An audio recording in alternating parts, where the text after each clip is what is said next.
Breaking news చూస్తున్నాం. BRS MLC కవిత మరోసారి అస్వస్థతకు గురయ్యారు. గైనిక్ సమస్య వైరల్ జ్వరంతో బాధపడుతున్నట్లు తెలుస్తోంది. డాక్టర్ల సిఫార్సు మేరకు వైద్య పరీక్షల నిమిత్తం ఆమెను తీహార్ జైలు అధికారులు ఎయిమ్స్ ఆసుపత్రికి తీసుకొచ్చారు. కాసేపటి క్రితం కవితకు వైద్య పరీక్షలు నిర్వహించినట్లు సమాచారం అందుతుంది.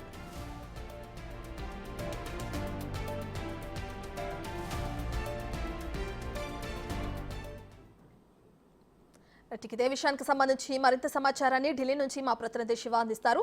రైట్ శివ, బీఆర్ఎస్ ఎమ్మెల్సీ కవిత మరోసారి అస్వస్థతకు గురయ్యారు. దానికి కారణాలేంటి? ఏ కారణం చేత ఆమెని హాస్పిటల్లో జాయిన్ చేయడం తెలుస్తుంది. అయితే జ్వరం అంటున్నారు కదా, దానికి సంబంధించిన డీటెయిల్స్ ఏంటి?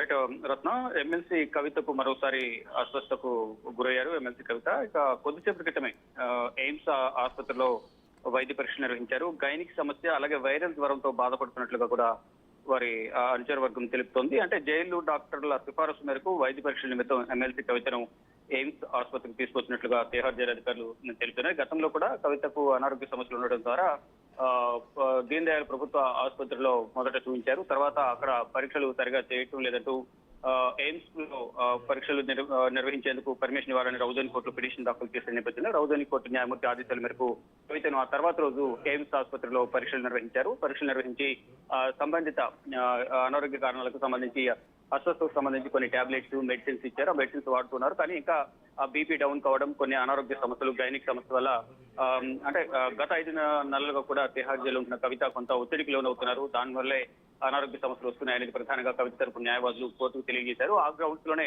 హెల్త్ గ్రౌండ్స్ లో కూడా కవితకు బెయిల్ మంజూరు చేయాలని పలుమార్లు ఇటు ట్రయల్ కోర్టులో, ఢిల్లీ హైకోర్టులో పిటిషన్ దాఖలు చేసినప్పటికీ ఈ 2 కోర్టులు కూడా కవితకు బెయిల్ పిటిషన్ పరిశీలించారు. రీసెంట్ గా సుప్రీంకోర్టులో పిటిషన్ దాఖలు చేసిన నేపథ్యంలో తదుపరి విచారణ వాయిదా వేశారు. నెక్స్ట్ వీక్ కవితకు సంబంధించిన బెయిల్ పిటిషన్ విచారణ జరగబోతుంది. దీంట్లో కూడా హెల్త్ గ్రౌండ్స్ సంబంధించి కూడా పిటిషన్ వేసిన నేపథ్యంలో దానికి సంబంధించి కూడా విచారణ కొనసాగే అవకాశం ఉంది. మొత్తం చూస్తుంటే కవితను ఢిల్లీ లిక్కర్ పాలసీ కేసులో ఈడీ మార్చి 15న, అలాగే సిబిఐ కేసులో ఏప్రిల్ 11న 2 దర్యాప్తు సంస్థలు అరెస్ట్ చేశాయి. ప్రజెంట్ తిహార్ జైల్లో ఉన్నారు. గత కొంతకాలం కాలంగా కవిత అనారోగ్య సమస్యలతో ఇబ్బంది పడుతున్నారు. దానికి సంబంధించి ట్రీట్మెంట్ కూడా తీసుకుంటూ ఉన్నారు. కానీ ఇప్పుడు ఆ సమస్య ఎక్కువ అవుతున్న నేపథ్యంలోనే ఈ రోజు ఎయిమ్స్ ఆసుపత్రికి తీసుకొచ్చి తిహార్ జైలు అధికారులు పరీక్షలు చేయించిన అనంతరం తిరిగి మళ్ళీ తిహార్ జైలుకు తీసుకెళ్లినట్లుగా తెలుస్తోంది. రత్న, రైట్ శివ, మీరు చెప్పినట్లుగానే అటు గైనిక్ సమస్య, వైరల్ జ్వరంతో బాధపడుతున్నట్లు తెలుస్తుంది. అయితే దానికి సంబంధించి మరి కుటుంబ సభ్యులు కలిసే అంటే వెళ్ళి చూసే అవకాశం ఏమైనా ఉందంటారా?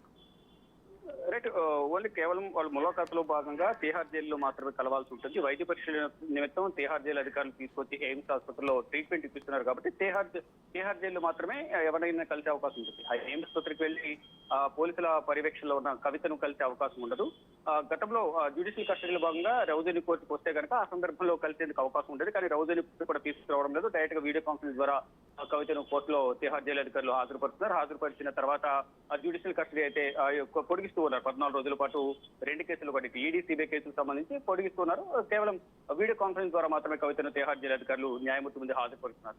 ఒకవేళ కుటుంబ సభ్యులు ఎవరైనా చూడాలన్నా వెళ్లి మాత్రం ఇటు ములాఖాతులో భాగంగా తిహార్ జైలుకు వెళ్లి అక్కడ వెళ్లి కలవాల్సింది తప్ప ఎయిమ్స్ ఆసుపత్రికి వెళ్లి కలిసే అవకాశం ఉంది. ఒకవేళ సీరియస్ కండిషన్ అయితే ఆ సందర్భంలో అది కూడా కోర్టు పర్మిషన్ తోనే కుటుంబ సభ్యులు కలిసే అవకాశం అయితే ఉంటుంది. ప్రస్తుతం అనారోగ్య సమస్యల వల్ల ట్రీట్మెంట్ తీసుకున్నారు.